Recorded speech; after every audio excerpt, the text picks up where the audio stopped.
اللہ اکبر اللہ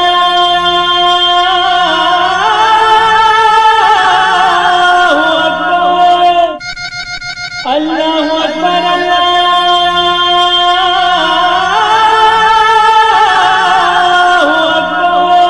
السلام علیکم ورحمۃ اللہ وبرکاتہ۔ الحمدللہ رب العالمین والصلاة والسلام علی اشرف الانبیاء والمرسلین نبینا محمد وعلی آلہ وصحابہ اجمعین، اما بعد۔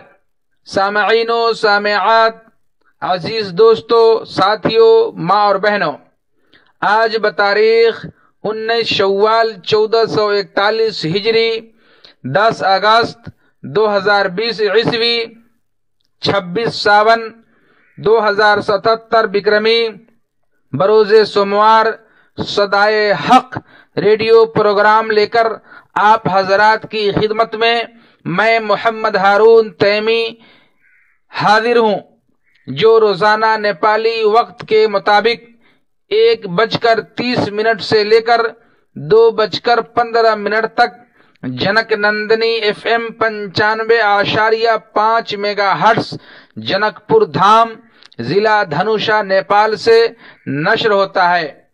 آج کے اس پروگرام کی ترتیب کچھ اس طرح ہے۔ سب سے پہلے اس پروگرام کا آغاز تلاوت کلام پاک سے ہوگا، پھر ایک حمد پیش کیا جائے گا، اور اخیر میں ایک بہترین عالم دین سے تقریر سماعت فرمائیں گے۔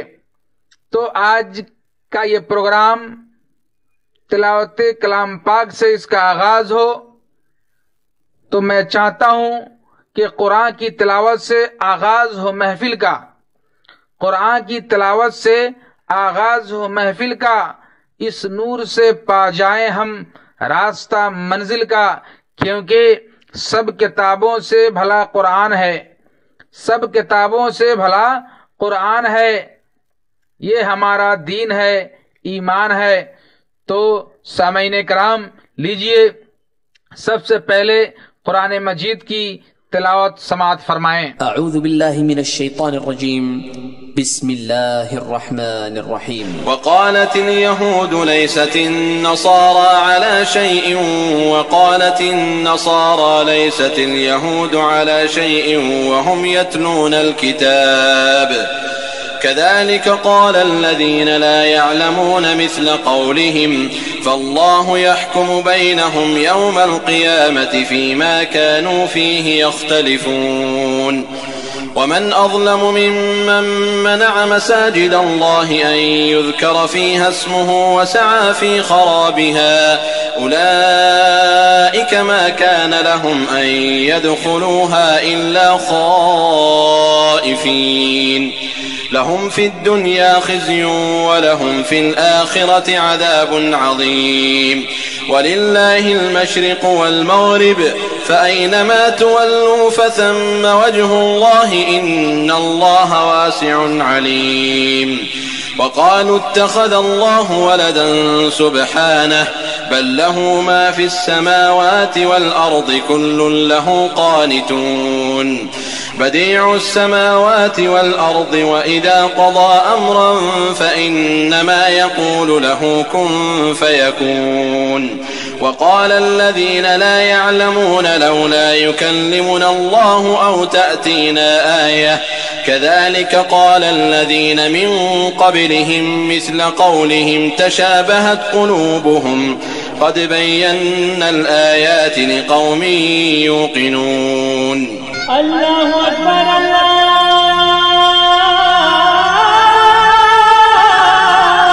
اکبر۔ تلاوت کلام پاک کے بعد محمد اختر ریاضی کی آواز میں ایک خوبصورت حمد سماعت فرمائیں، جن کے ہر لفظ کی تنظیم فراوانی پر، جن کے ہر لفظ کی تنظیم فراوانی پر شیرین یہ گفتار بھی شرماتی ہے، اور ان کے لیے یہ کہنا بھی درست ہوگا کہ ایک نیا انداز لے کر آؤ بزم ناز میں، ایک نیا انداز لے کر آؤ بزم ناز میں، ساری محفل جھوم اٹھے آپ کی آواز میں۔ تو لیجئے محمد اختر ریاضی کی آواز میں ایک خوبصورت حمد سماعت فرمائیں جس کا بول ہے کون و مقام تیرا اجالا، کون و مقام تیرا اجالا، نور کا اکثر تو اللہ۔ کون و مقام تیرا اجالا، نور کا افسر تو اللہ۔ کون و مقام تیرا اجالا، نور کا افسر تو اللہ۔ ہر منظر ہے تیرا ثناگر، منظر منظر تو اللہ۔ خالق ہے تو، مالک ہے تو دنیا کا پالنہار۔ خالق ہے تو، مالک ہے تو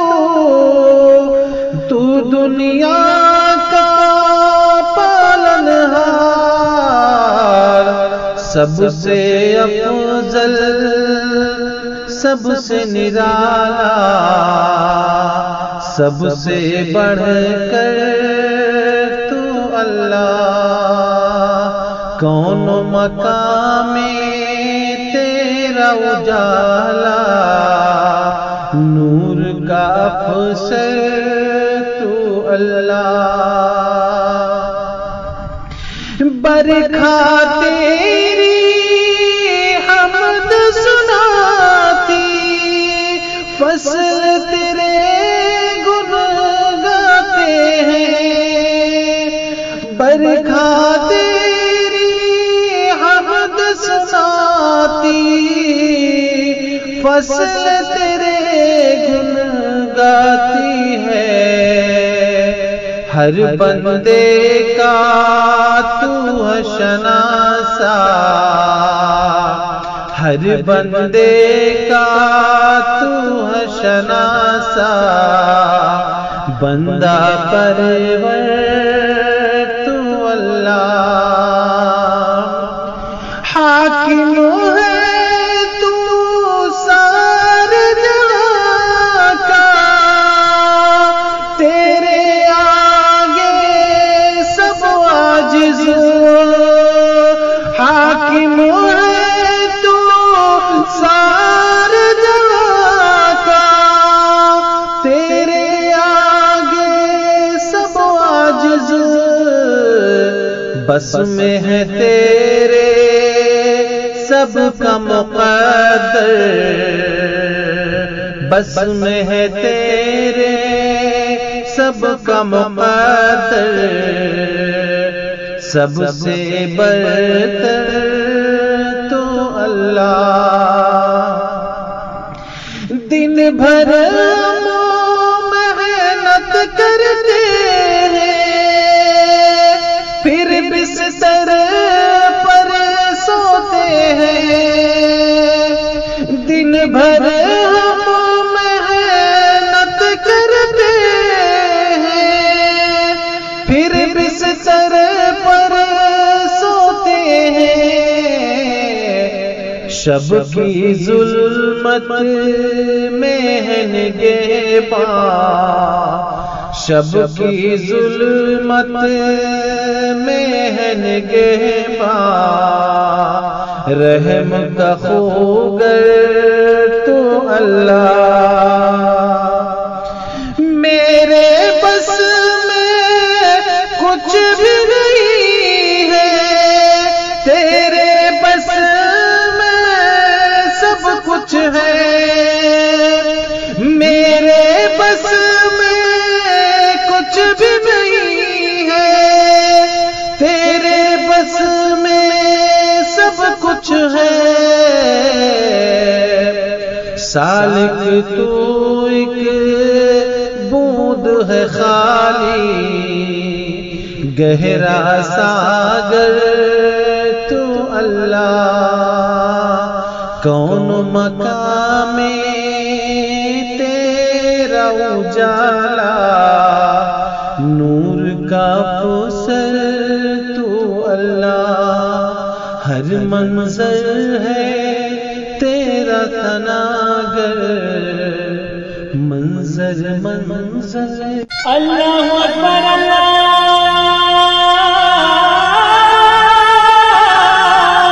اکبر۔ محترم سامعین کرام، تلاوت کلام پاک اور حمد باری کے بعد اب آئیے اخیر میں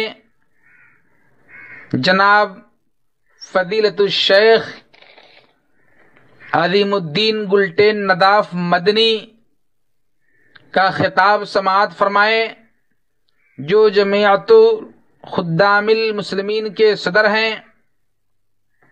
ان کا موضوع ہے عبادت میں نیت کا کردار، دور النیہ فی العبادہ، عبادت میں نیت کا کردار۔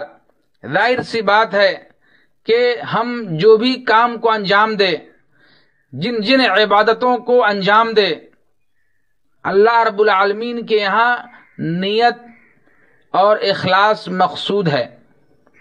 جیسا کہ اللہ تعالی کلام مقدس کے اندر ارشاد فرماتا ہے وَمَا أُمِرُوا إِلَّا لِيَعْبُدُوا اللَّهَ مُخْلِصِينَ لَهُ الدِّينَ حُنَفَاءَ وَيُقِيمُوا الصَّلَاةَ وَيُؤْتُوا الزَّكَاةَ وَذَلِكَ دِينُ الْقَيِّمَةِ۔ اس آیت کریمہ کے ذریعے اللہ رب العالمین یہ بتانا چاہتا ہے کہ اے ہمارے بندو، اللہ رب العالمین کے یہاں اخلاص و للہیت کے ساتھ اپنی عبادتوں کو، اپنے نیک اعمال کو انجام دو۔ تو جن کی نیت میں جس طرح سے اخلاص پایا جائے گا، اسی کے مطابق اللہ رب العالمین اجر و ثواب سے نوازے گا۔ اس لیے عبادات کے معاملے میں نیت کا بہت ہی زیادہ رول ہوتا ہے۔ ابھی ہم جس عمل سے فارغ ہوئے ہیں، جس سنت سے فارغ ہوئے ہیں، اللہ رب العالمین کے لیے نبی اللہ ابراہیم علیہ السلام کی سنت کو جاری کرتے ہوئے قربانی پیش کیے ہیں۔ یہ قربانی کا گوشت اور قربانی کا خون بھی اللہ کو نہیں پہنچا ہے۔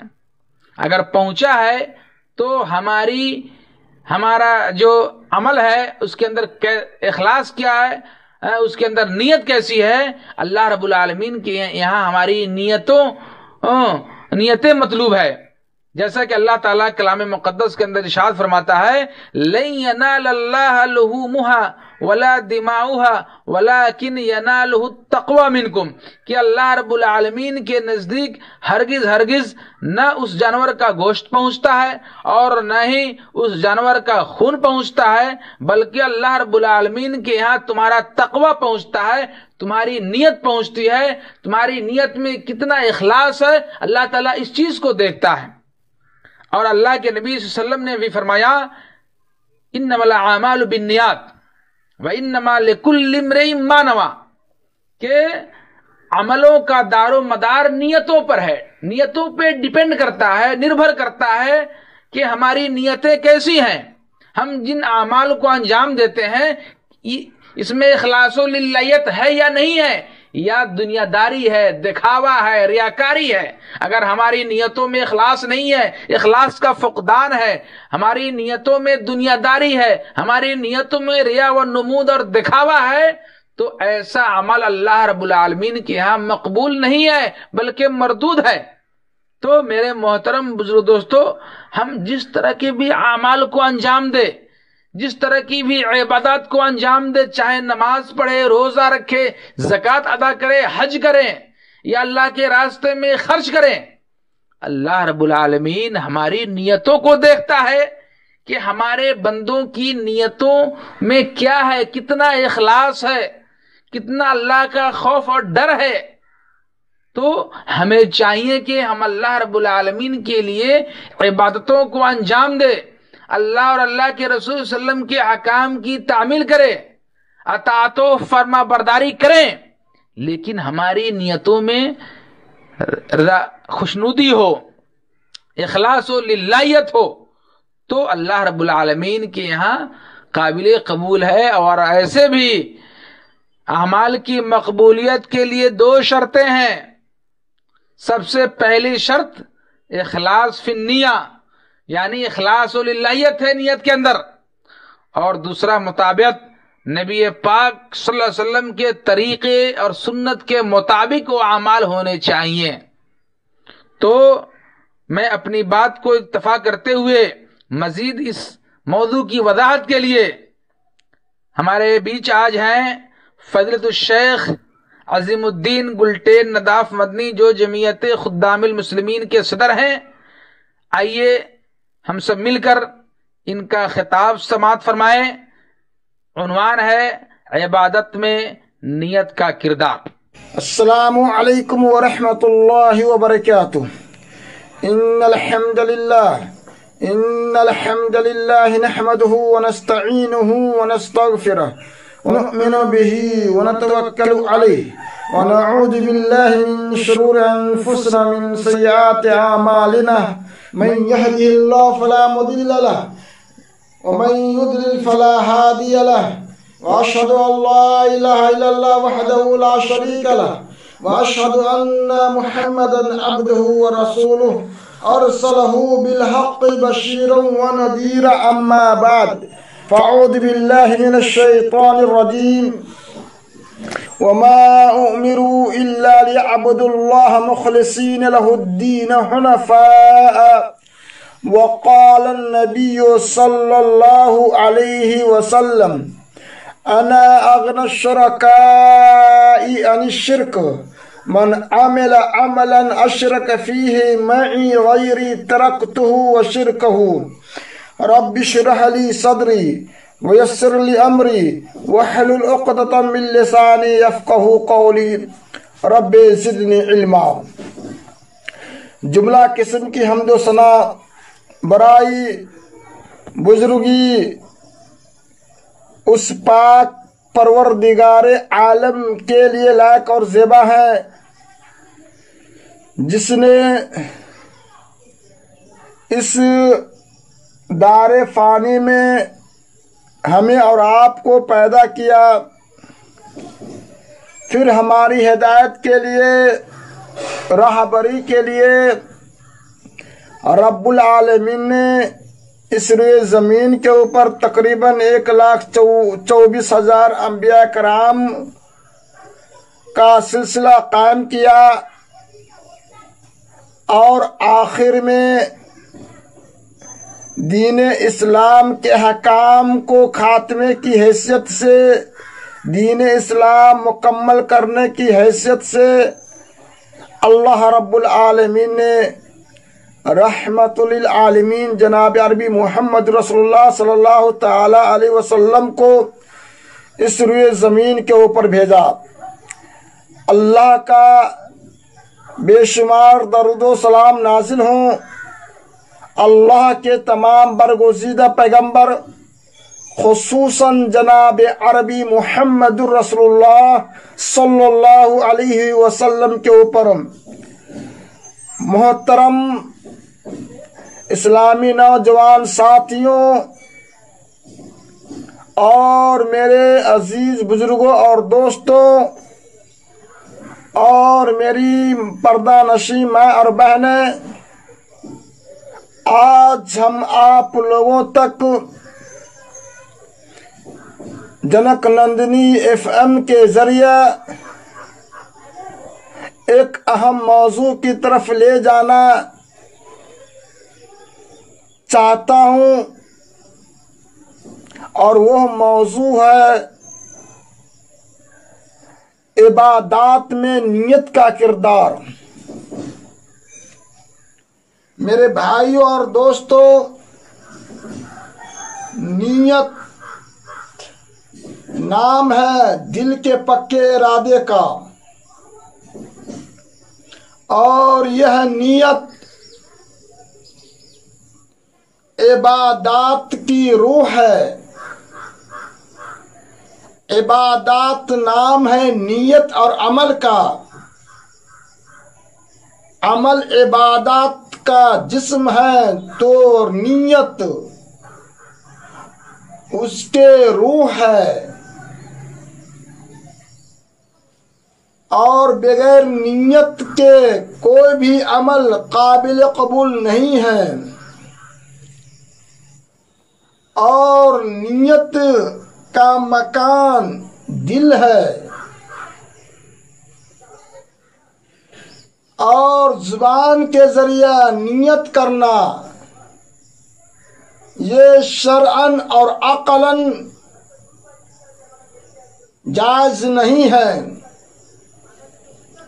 عقلاً اس لیے کہتے ہیں کہ یہ صحیح نہیں ہے کہ عقل بھی اس بات کی تسلیم نہیں کرتی ہے کہ آدمی زبان سے نیت کرے۔ ہم آپ کے سامنے ایک مثال دے کر کے سمجھانا چاہتے ہیں۔ کسی آدمی کے سامنے چیدہ آم آ جائے اور ہر طرح کے فروٹ آ جائے، تو اب وہ آدمی یہ نیت کرے گا کہ میں نیت کرتا ہوں مالدہ آم کھانے کی، میں نیت کرتا ہوں سیب کھانے کی، میں نیت کرتا ہوں کھیرا کھانے کی، میں نیت کرتا ہوں طرح طرح کے انواع اقسام کھانے کی، اتنے کلو گرام اور اتنے سائز فروٹ۔ اگر آدمی زبان سے اس طرح کی نیت کرے گا تو سننے والا کہے گا کہ تو آدمی پاگل تو نہیں ہو گیا ہے۔ اور شرعاً اس لیے جائز نہیں ہے کہ زبان سے نیت اللہ کے نبی حضرت محمد رسول اللہ صلی اللہ تعالی علیہ وسلم سے ثابت نہیں ہے، نہ آپ کے اصحاب کرام رضوان اللہ علیہم اجمعین سے ثابت نہیں ہے۔ اس لیے شرعاً جائز نہیں ہے زبان سے نیت کرنا، یہ صحیح نہیں ہے۔ اگر صحیح ہوتا تو پھر آپ صلی اللہ تعالی علیہ وسلم ہر عبادت سے پہلے اس کی نیت سکھلاتے اور سیگا سکھلاتے اور زبان سے بولنے کے لیے کہتے، لیکن آپ صلی اللہ تعالی علیہ وسلم نے دل کے ارادے ہی کے نام کو آپ صلی اللہ علیہ وسلم نے نیت قرار دیا ہے، اور نیت ہر عمل سے پہلے نیت کرنا نہایت ہی ضروری، یعنی دل میں اس کا ارادہ کر لینا ہے۔ اب ایسا نہیں ہے کہ ہم نماز پڑھیں گے ظہر کی اور اس کی نیت جو ہے فجر کے بعد ہی کر لیں، یعنی جو عبادات ہے اس عبادت سے پہلے نیت کرنا ضروری ہے، اور نیت نام ہے دل کے ارادے کا۔ آئیے ہم آپ کو بتلاتے ہیں کہ عبادت کے لیے کیا کیا شرط ہے۔ عبادت کے لیے یا عبادت قبول ہونے کے لیے اللہ رب العالمین نے دو چیز کی شرط قرار دیا ہے۔ ایک ہے اخلاص، یعنی وہ نیت کریں اور وہ خالصاً اللہ رب العالمین کی خوشنودی حاصل کرنے کے لیے کریں، اور دوسری شرط ہے کہ اس کا عمل نبی صلی اللہ تعالی علیہ وسلم کی سنت کے موافق ہو، کہ آپ صلی اللہ تعالی علیہ وسلم نے اس کام کا انجام دیا ہے یا نہیں دیا ہے۔ دلیل کیا ہے؟ دلیل سورۃ الکہف آیت نمبر 110 پارہ 16 کے اندر اللہ رب العالمین ارشاد فرماتا ہے، قل انما انا بشر مثلکم، اے نبی پاک صلی اللہ تعالی علیہ وسلم آپ لوگوں سے کہہ دیجئے کہ میں تمہارے ہی جیسا ایک انسان ہوں، میں تمہاری جیسا ایک بشر ہوں، یعنی خلقت کے اعتبار سے میری ذات نوری نہیں ہے بلکہ بشری ہے۔ قل انما انا بشر مثلکم یوحى الی، فرق اتنا ہے کہ اللہ رب العالمین نے اپنے محبوب ترین کام کے لیے اپنے محبوب بندہ مجھے رسالت کے لیے چن لیا ہے. یعنی اللہ رب العالمین اپنا کلام میرے اوپر نازل کرتا ہے. میں رسول ہوں، میں خدا کا کلام لوگوں کے سامنے میں پہنچاتا ہوں. لوگوں کے سامنے خدا کے کلام پہنچانے کی ذمہ داری اللہ رب العالمین نے مجھے دی ہے. قل انما انا بشر مثلکم یوحی الی انما الہکم الہ واحد. تو تمہارا حقیقی معبود جو پرستش کے لائق ہے وہ ایک ہی ذات ہے. انما الہکم الہ واحد، وہ ایک ہی ذات ہے جس سے لو لگائی جائے، جس سے امیدیں وابستگی کی جائے، جس سے مدد مانگی جائے، جس سے رزق مانگی جائے، جس سے رزق مانگا جائے، جس سے اولاد کی فریاد کی جائے، وہ ایک ہی ذات ہے. اس کے بعد اللہ رب العالمین اس آیت کے اگلے حصہ میں ارشاد فرماتا ہے جس کا تعلق عبادات کی قبولیت سے ہے. اللہ رب العالمین ارشاد فرماتا ہے فَمَنْ كَانَ يَرْجُو لِقَاءَ رَبِّهِ فَلْيَعْمَلْ عَمَلًا صَالِحًا وَلَا يُشْرِكْ بِعِبَادَةِ رَبِّهِ أَحَدًا. جس سے بھی اللہ رب العالمین سے ملاقات کرنے کی امید ہو، فَلْيَعْمَلْ عَمَلًا صَالِحًا، تو چاہیے کہ نیک عمل کریں. مفسرین کرام نے نیک عمل سے مراد لی ہے کہ اس کا عمل نبی صلی اللہ تعالی علیہ وسلم کی سنت کے موافق ہو، سنت کے مطابق ہو. ان یکون عملہ موافقا علی سنت رسول اللہ صلی اللہ علیہ وسلم. تو عبادات کی قبولیت کی جو شرط ہے، پہلی شرط ہے، وہ شرط کیا ہے؟ اخلاص. وہ شرط کیا ہے؟ نبی صلی اللہ تعالی علیہ وسلم کی سنت کے مطابق اس کا عمل ہو. اگر آدمی اخلاص کے ساتھ عمل کرتا ہے، اللہ رب العالمین سے محبت کرنے کے خاطر، لو لگانے کے خاطر عمل کرتا ہے، جنت کی لالچ میں عمل کرتا ہے، جہنم سے بچنے کی خاطر عمل کرتا ہے، اور چاہتا ہے کہ میں عمل کروں تاکہ میرا پروردگار مجھ سے خوش ہو جائے اور اس کے بدلے اللہ رب العالمین مجھے جنت کی شکل میں ایک جگہ عطا کریں، تو لیکن اس کا عمل نبی صلی اللہ تعالی علیہ وسلم کی سنت کے مطابق نہیں ہے تو اللہ رب العالمین اس کا عمل قبول نہیں کرے گا.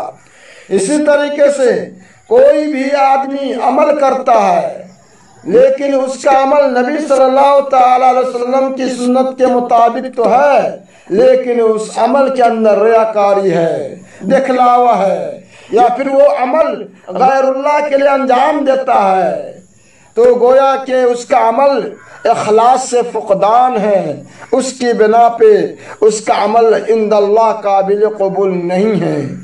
تو اللہ رب العالمین نے عبادات کی قبولیت کی جو دو شرطیں ہیں، ان دونوں شرطوں کو اس آیت کریمہ کے اندر ارشاد فرماتا ہے فَمَنْ كَانَ يَرْجُو لِقَاءَ رَبِّهِ فَلْيَعْمَلْ عَمَلًا صَالِحًا. جس سے بھی رب العالمین سے ملاقات کرنے کی امید ہو، وہ چاہیے کہ نیک عمل کرے. وَلَا يُشْرِكْ بِعِبَادَةِ رَبِّهِ أَحَدًا، اور اس عبادت کے اندر کسی کو شریک نہ کرے، یعنی خالصاً للہ فی اللہ اس عمل کا انجام دے. محترم سامعین کرام، یہ میں نے آپ کے سامنے قبولیت کے جو عبادت کی قبولیت کے جو دو شرطیں ہیں، وہ شرط قرآن کی روشنی میں میں نے آپ کے سامنے پیش کی ہے. اب آئیے حدیث پاک کی طرف رجوع کرتے ہیں. تو اللہ کے نبی حضرت محمد رسول اللہ صلی اللہ تعالی علیہ وسلم نے اخلاص کے سلسلے میں ارشاد فرماتا ہے کہ اللہ رب العالمین کہتا ہے انا اغنی الشرکاء عن الشرک، میں شرک کرنے والوں کے شرک جیسے بدترین چیز سے میری ذات بے نیاز ہے۔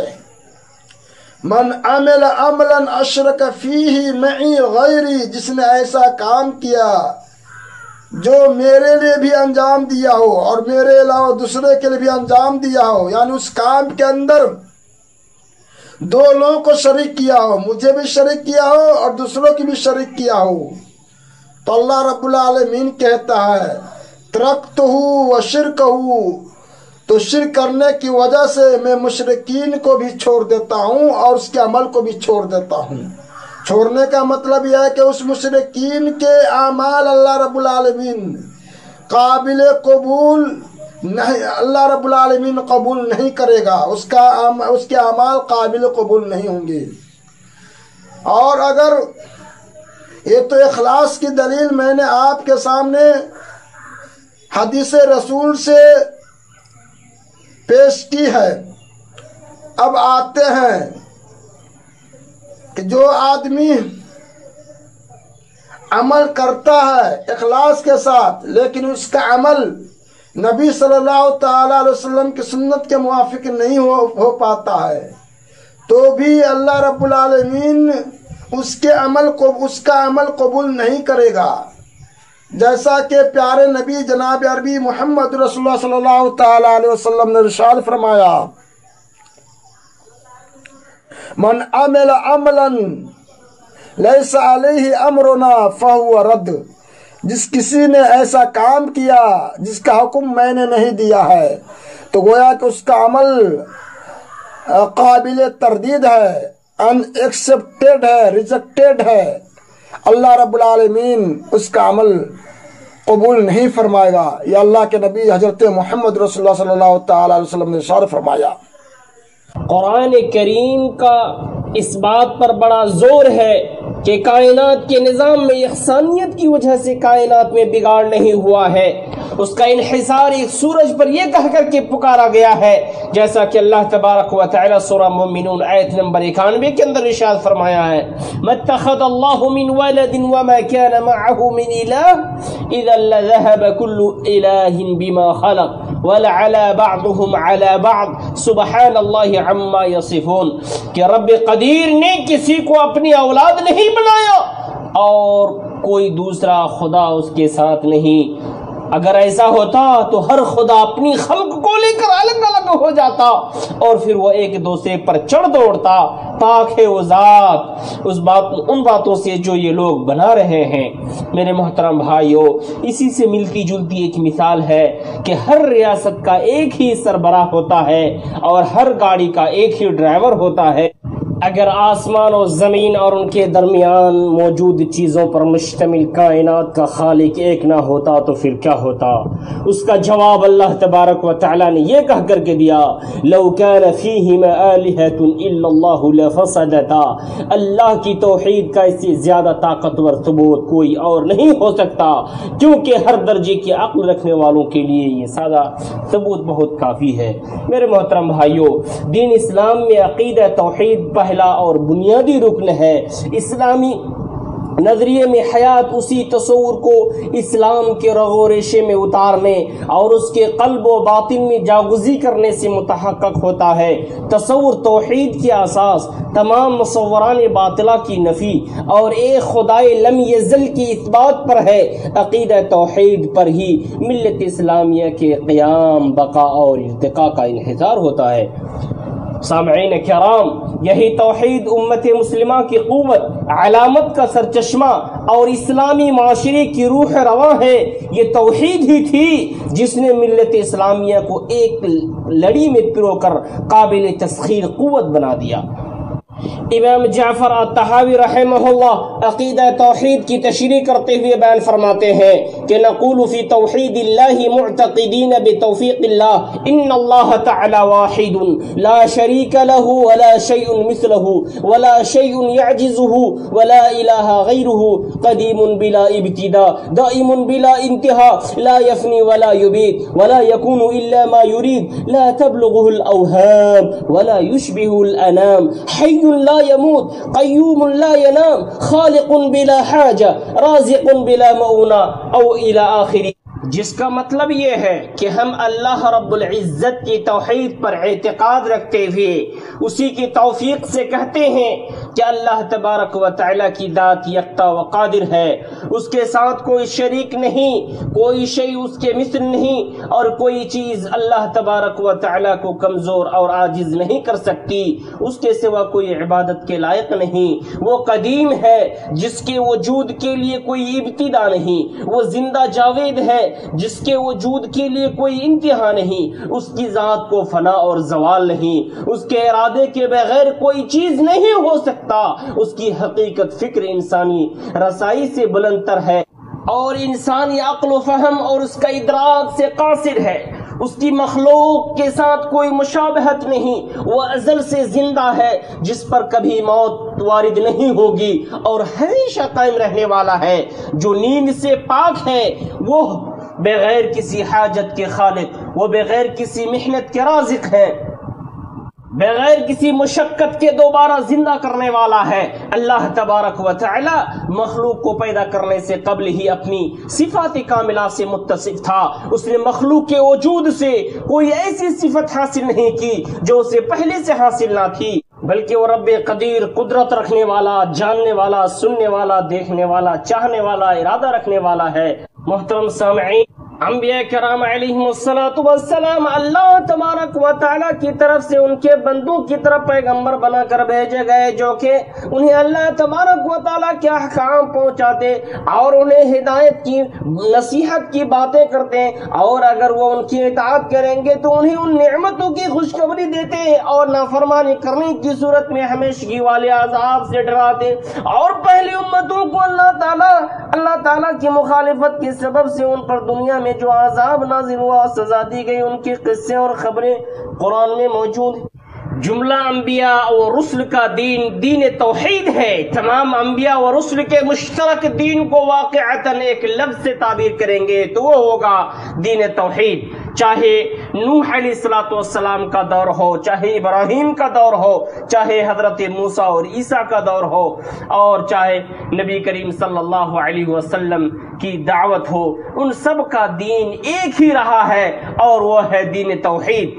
حضرت آدم علیہ السلام سے لے کر جناب محمد رسول اللہ صلی اللہ علیہ وسلم تک ہر نبی اور رسول اسی دعوت توحید پر مامور ہوتے رہے ہیں۔ توحید کی دعوت ایک نقطہ واحدہ ہے جو سب کی دعوت میں مشترک ہے، اس میں کسی دور میں کوئی تبدیلی نہیں ہوئی ہے۔ توحید کیا ہے؟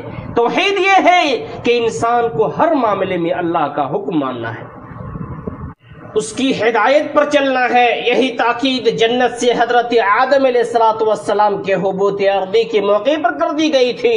قُلْ اهْبِطُوا مِنْهَا جَمِيعًا فَإِمَّا يَأْتِيَنَّكُم مِّنِّي هُدًى فَمَن تَبِعَ هُدَايَ فَلَا خَوْفٌ عَلَيْهِمْ وَلَا هُمْ يَحْزَنُونَ کہ رب تعالیٰ نے کہا کہ تم سب یہاں سے چلے جاؤ، جب کبھی تمہارے پاس میری ہدایت پہنچے تو اس کی تابعداری کرنے والوں پر کبھی خوف و غم نہیں ہوگا۔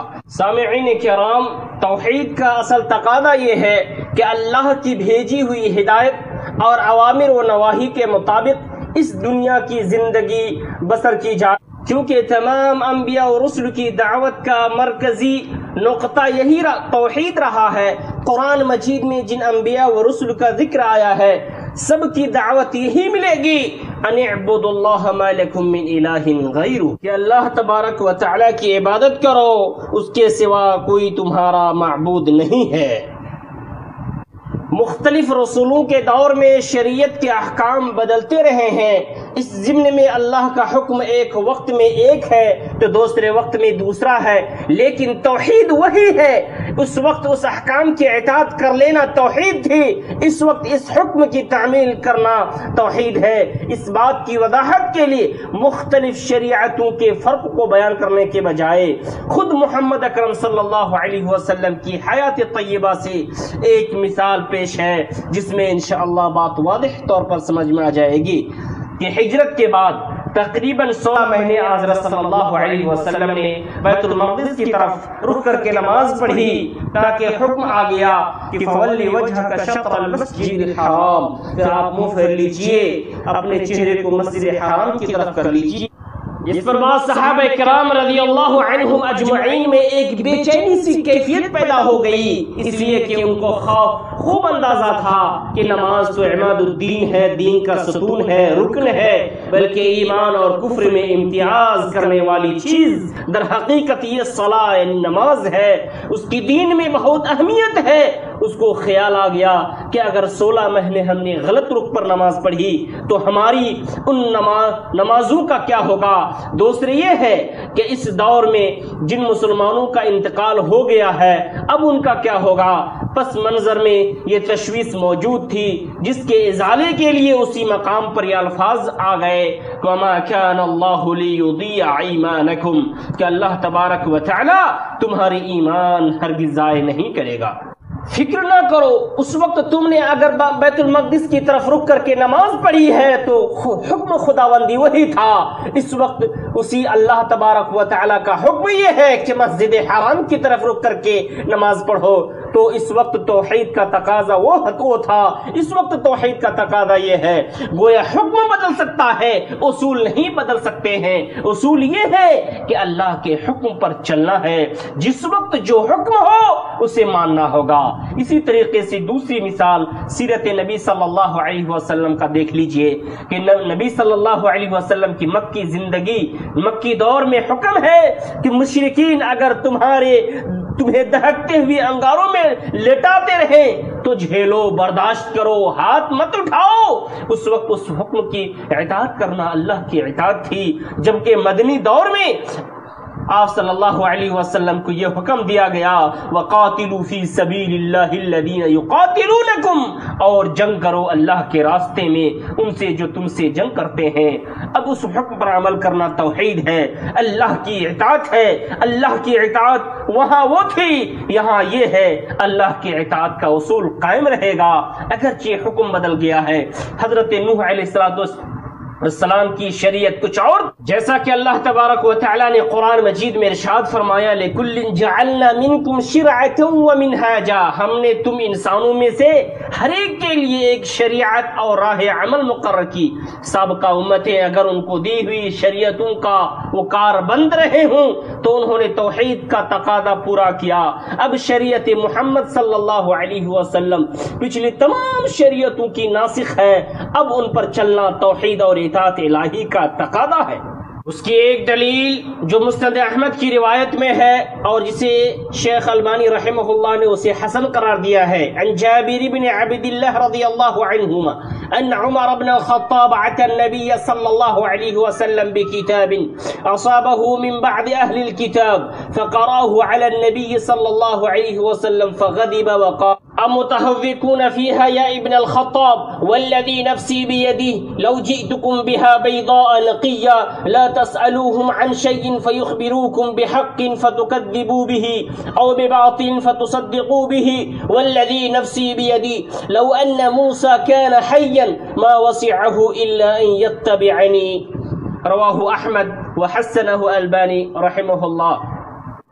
کہ حضرت عمر رضی اللہ تعالی عنہ نے ایک مرتبہ تورات کا ایک نسخہ لے کر آئے اور اس کو نبی کریم صلی اللہ علیہ وسلم کے سامنے پڑھنا شروع کیا۔ راوی بیان کرتے ہیں کہ میرا گمان یہ ہوا کہ وہ کسی مسئلہ میں دلیل کے طور پر تورات کو پڑھ رہے تھے اور حضور صلی اللہ علیہ وسلم کو سنا رہے تھے۔ وہ پڑھنے میں لگے رہے اور اس کو اندازہ نہیں ہوا کہ نبی کریم صلی اللہ علیہ وسلم کے چہرے مبارک پر ناراضگی کے آثار ہیں۔ حضرت ابو بکر رضی اللہ تعالی عنہ قریب تھے، انہوں نے حضرت عمر رضی اللہ تعالی عنہ کو کہ دیکھتے نہیں کہ حضور صلی اللہ علیہ وسلم کے چہرے مبارک کا کیا حال ہے۔ حضرت عمر رضی اللہ تعالی عنہ نے نگاہ اٹھا کر دیکھا اور ان کو حضور صلی اللہ علیہ وسلم کے چہرے انور پر ناراضگی کے آثار نظر آئے تو فوراً ان کی زبان پر یہ الفاظ جاری ہو گئے رضیت باللہ ربا وبمحمد رسولا وبالاسلام دینا۔ 3 بار انہوں نے ان الفاظ کا اعادہ کیا، یہاں تک کہ حضور صلی اللہ علیہ وسلم کا غصہ کچھ ٹھنڈا ہوا۔